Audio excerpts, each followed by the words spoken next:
Hello குட்டீஸ், இன்னைக்கு நம்ம ஆதாம் மற்றும் ஏவாளை பற்றி பார்க்கலாம் வாங்க. ஆதியில் தேவன் அழகான உலகத்தை படைச்சாரு. அதில் ரொம்ப அழகான ஒரு தோட்டம் இருந்துச்சு. அது பேர் என்னன்னு தெரியுமா? ஏதேன். ஏதேன் தோட்டத்தில் ரொம்ப அழகழகான பூக்கள், பெரிய மரங்கள், பழங்கள், பறவைகள், விலங்குகள்னு எல்லாம் இருந்தது.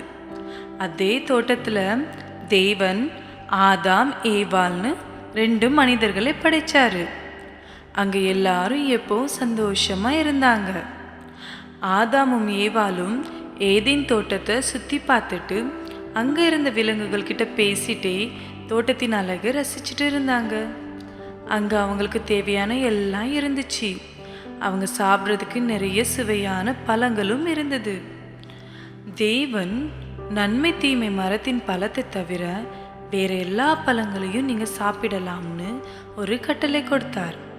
நன்மை தீமை மரத்தின் பழத்தை மட்டும் சாப்பிடவே கூடாதுன்னு சொன்னார்.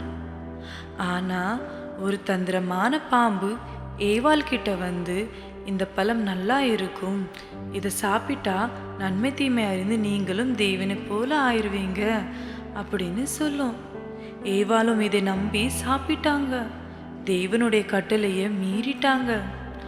ஆதாமுக்கும் அதை கொடுத்து சாப்பிட சொன்னாங்க. இதனால அவங்க கண்கள் திறக்கப்பட்டு தேவனுக்கு பயந்து ஒளிஞ்சிட்டாங்க.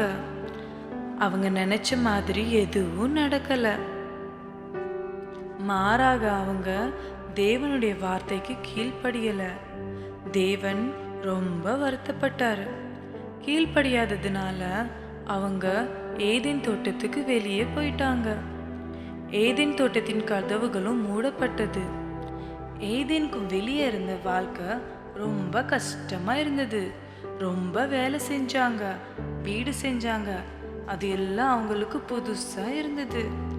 அவங்களுக்கு காயின் ஆபேல்னு 2 பிள்ளைங்க பிறந்தாங்க.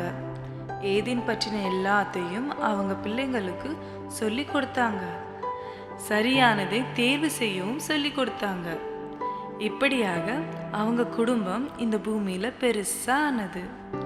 ஓகே குட்டீஸ், இந்த கதை உங்களுக்கு பிடிச்சிருக்கும்னு நம்புறேன். மீண்டும் உங்களை பார்க்குற சீக்கிரம் வரேன். பாய்.